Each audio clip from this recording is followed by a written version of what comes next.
نحمده ونصلي ونسلم على رسوله الكريم اما بعد اعوذ باللہ من الشیطان الرجیم بسم اللہ الرحمن الرحیم أَوَمَنْ كَانَ مَيْتًا فَأَحْيَيْنَاهُ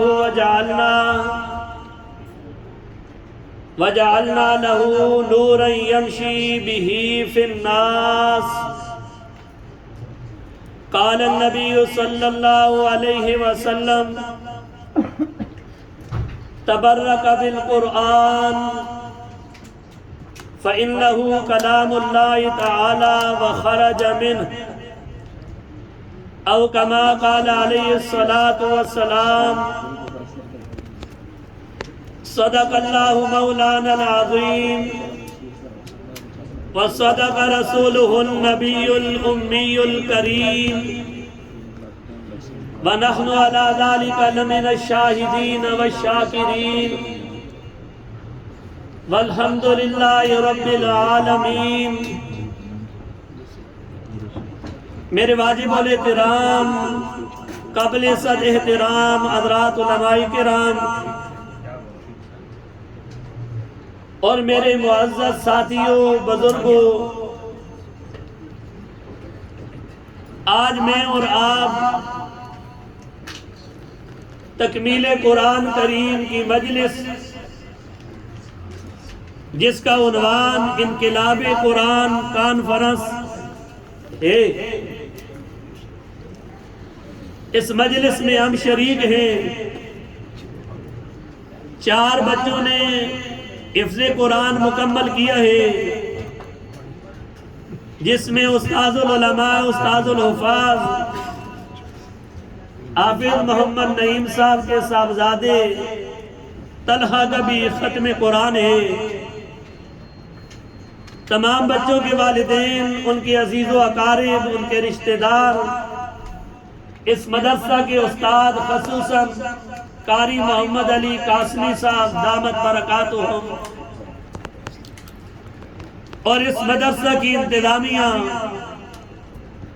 مبارکباد کے مستحق ہے۔ چھوٹے بچوں نے تلاوت بڑی اچھے انداز سے کی، حمد باری تعالیٰ پڑھی، نعت رسول مقبول صلی اللہ علیہ وآلہ وسلم ہم کو سنائی، مکالمہ سنایا، تقریریں سنائی۔ میرے اور آپ کے دلوں کی دھڑکن، اس کے مہمان خصوصی ہم سب کے سرپرست اور مربی حضرت مولانا مفتی محمد ارشد صاحب دامت برکاتہم العالیہ کا بیان ہے۔ مجھے بٹھایا گیا اور مختصر وقت کے لیے آپ کے سامنے پیش کیا گیا۔ سب سے پہلے تو میں ان تمام مدارس کے روح رواں میرے اور آپ کے محترم حضرت مولانا قاری محمد طیب قاسمی مدد العالی، جن کی کمی میں اور آپ سب محسوس کر رہے ہیں، وہ بھی اس مبارک بات کے مستحق ہیں، اور حقیقت میں وہی اس مبارک بات کے مستحق ہیں۔ رات کو حضرت مولانا مفتی محمد ارشد صاحب ایک بات کہہ رہے تھے کہ اللہ پاک نے اس دنیا میں صرف قرآن ہی نہیں بھیجا بلکہ صاحب قرآن بھی بھیجا ہے۔ یہ موبائل کسی کا کس کا ہے؟ تو میرے لحاظ سے، میرے خیال سے یہ کانفرنس انقلاب قرآن کانفرنس تو ہے ہی ہے، لیکن انقلاب قرآن کے ساتھ انقلاب محمد مصطفیٰ صلی اللہ علیہ وآلہ وسلم کانفرنس کی۔ قرآن کے ذریعے انقلاب لایا گیا۔ انقلاب باب انفعال کا مصدر ہے، جس کا معنی تبدیل ہونا۔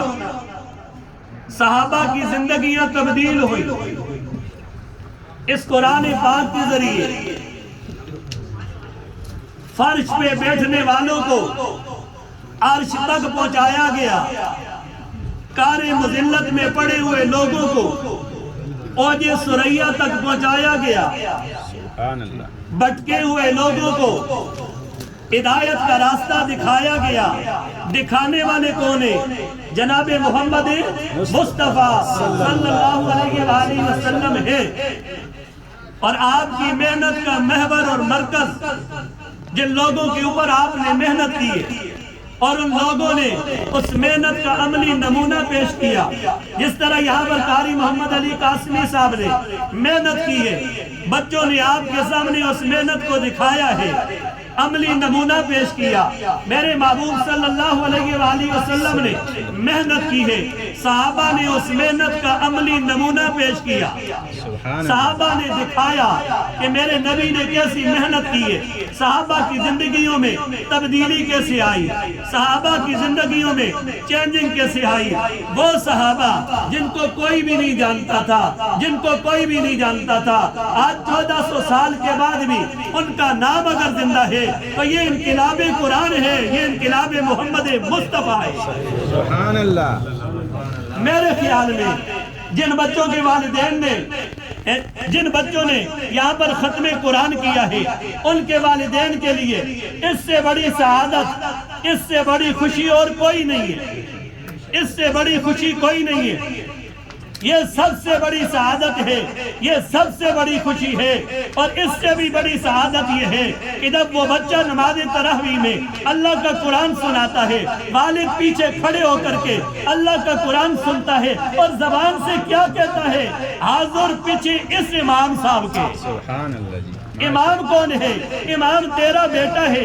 یہی وجہ کسی کہنے والے نے کہا آج میں نے نماز پڑھی رات کو، میرے پیچھے قبلہ تھا، میرے پیچھے کعبہ تھا، اور لوگوں نے کہا کعبہ تو سامنے ہوتا ہے، کعبہ کی طرف تو منہ کیا جاتا ہے، کعبہ کو سامنے رکھ کر کے نماز پڑھی جاتی ہے، تو نے کعبہ کی طرف پیٹھ کیسے کر دی؟ وہ کہنے لگا میرے پیچھے میرا بابا کھڑا تھا، میرے پیچھے میرا ابو کھڑا تھا، اس وجہ سے میری کعبہ کی طرف پیٹھ تھی۔ کسی شاعر نے کہا ہے نا، اسی لیے تصویر جانا ہم نے کھچوائی نہیں۔ دوسرا مصرع اس سے نہیں بن رہا تھا۔ ٹیکنالوجی کا دور نہیں تھا، اخباروں کا دور تھا، جواب آنے میں دیر لگتی تھی۔ آج کل تو منٹوں سیکنڈوں میں جواب آ جاتا ہے۔ کسی نے جواب دیا، ایک سے جب دو ہوئے، اس میں یکتائی نہیں، لیکن یہ جواب اتنا خوبصورت نہیں تھا، اتنا مزہ نہیں آیا۔ کسی ہندو شاعر نے اس کا یوں جواب دیا، اس کا یوں جواب دیا، فرمایا بت پرستی دین احمد میں آئی نہیں، اسی لیے تصویر جانا ہم نے کھچوائی نہیں۔ میرے محبوب صلی اللہ علیہ وسلم کی محنت سے اس تصویر والی لعنت کو، اس بت پرستی والی لعنت کو توڑا گیا، اس کا مقابلہ کیا گیا، شرک پرستی کا مقابلہ کیا گیا، اور اللہ کی توحید کا پرچار کیا گیا۔ بڑے واقعات انقلاب کے اوپر، صحابہ کی زندگیوں میں انقلاب کیسے آیا؟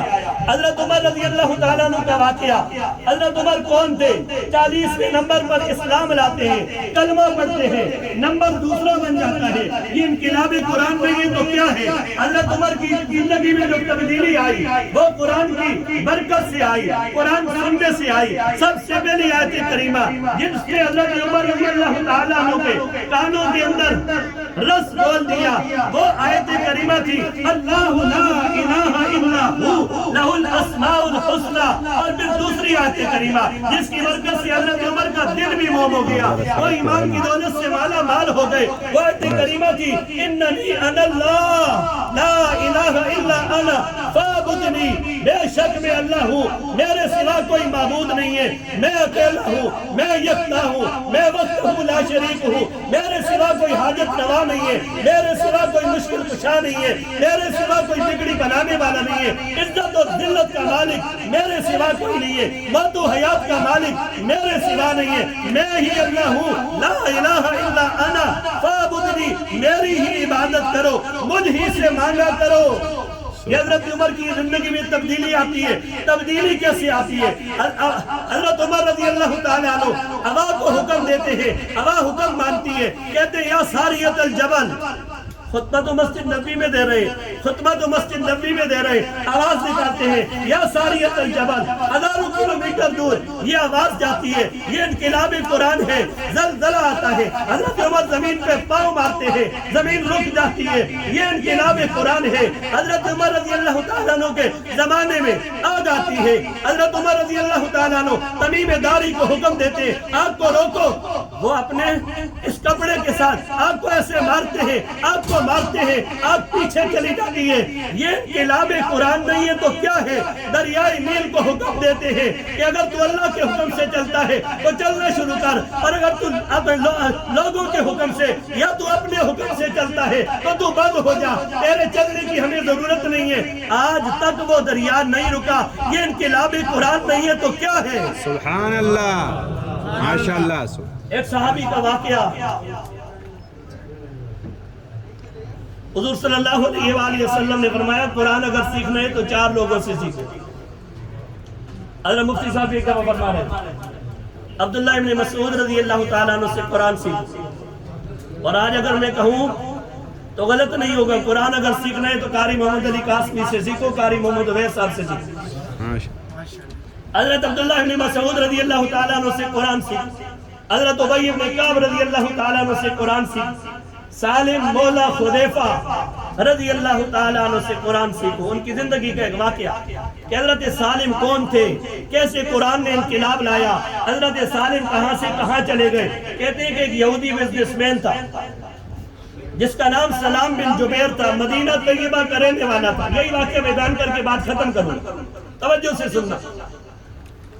ملک شام گیا بزنس کے لیے، سامان خریدا، وہاں ایک غلام بک رہا تھا، پتلا سا، دبلا سا، کمزور سا، خوبصورت بھی اتنا نہیں تھا، رنگ بھی سالولا، کسی کام کے قابل نہیں تھا، کوئی لینے کے لیے تیار نہیں تھا، اور سستا بک رہا تھا۔ سلام بن جبیر نے حضرت سالم کو خرید لیا، مدینہ طیبہ لے آئے۔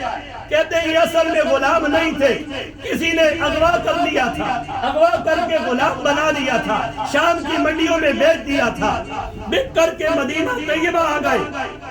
مدینہ کی منڈیوں میں حضرت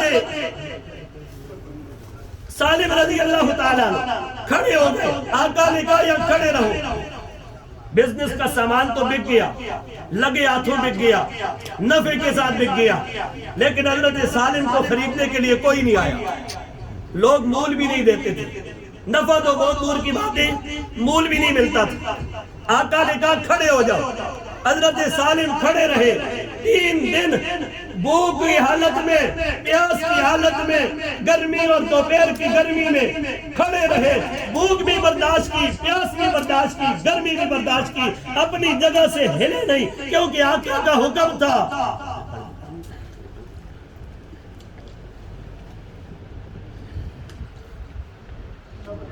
3 دن کسی نے نہیں خریدا۔ مدینہ طیبہ کے اندر رہنے بیٹھ ایک عورت تھی، نوجوان لڑکی تھی جس کا نام شبیتا تھا، وہ 3 دن سے دیکھ رہی تھی کہ یہ نوجوان لڑکا منڈی میں کھڑا ہے، کوئی مول بھی پوچھنے کے لیے نہیں آیا، اور آقا کا بڑا فرما بردار ہے۔ پاس آئی، نہیں بکے، نہیں بکے، دھوپ میں کھڑے ہو، جی دھوپ میں کھڑا ہوں، کسی نے مول بھی نہیں لگایا، آقا کا فرما بردار ہوں۔ شبیتا نے سلام بن جبیر سے کہا بیچتے ہو؟ فرمایا بیچتا ہوں۔ کتنے میں؟ جتنے میں خریدا اتنے میں بیچتا ہوں۔ شبیتا نے لے لیا۔ کچھ دن گزرے، ابو خدیفہ جو مسلمان اس وقت نہیں ہوئے تھے، بزنس کے ٹور پہ وہ بھی شام گئے تھے، مدینے میں آ کر کے پڑاؤ ڈالا، لوگوں سے شبیتا کا تذکرہ سنا کہ بڑی اچھی عورت ہے، اس نے فلاں غلام کو خرید لیا ہے، اس نے شبیطہ کو نکاح کا پیغام بھیجا، شبیطہ کے گھر والوں نے قبول کر لیا، ابو حذیفہ سے شادی ہو گئی، کچھ دن مدینہ میں پڑاؤ رہا، مکہ لے کر کے چلے گئے، ساتھ میں سالم بھی چلا گیا۔ مکہ میں جا کر کے حضرت عثمان غنی رضی اللہ تعالیٰ عنہ سے دوستی تھی، دعا سلام ہوئی، حضرت عثمان رضی اللہ تعالیٰ عنہ کا رخ بدلا ہوا دیکھا، پوچھا کیا مسئلہ ہے؟ فرمایا میں مسلمان ہو گیا ہوں اور آپ کافر ہیں، میری اور آپ کی دوستی اب نہیں چلے گی۔ حضرت عثمان رضی اللہ تعالیٰ عنہ بات ہی ایسے کی کہ ابو حذیفہ بھی مسلمان ہو گئے، میں مقتضا کر رہا ہوں۔ بیوی نے دیکھا میرا خاوند مسلمان ہو گیا، وہ بھی مسلمان ہو گئی۔ حضور صلی اللہ علیہ وآلہ وسلم سے غلام کو آزاد کرنے کے فضائل سنے، غلام کو آزاد کر دیا۔ حضرت سالم رونے لگ گئے، مجھے نہ کوئی پہچاننے والا نہیں ہے، میرا کوئی جاننے والا نہیں ہے، میں تو یہاں نیا آدمی ہوں، میرا گھر نہیں، گھر نہیں، رہنے کے لیے جگہ نہیں، کھانے کے لیے کچھ نہیں، میں کہاں جاؤں گا؟ آپ کے پاس کم از کم کھانا پینا تو مل جاتا تھا نا۔ ابو حذیفہ رضی اللہ تعالیٰ عنہ نے اپنے پاس رکھ لیا، اسی وجہ سے آپ کا نام اس دن سے سالم مولا ابو حذیفہ پڑ گیا، وہ بھی مسلمان ہو گئے۔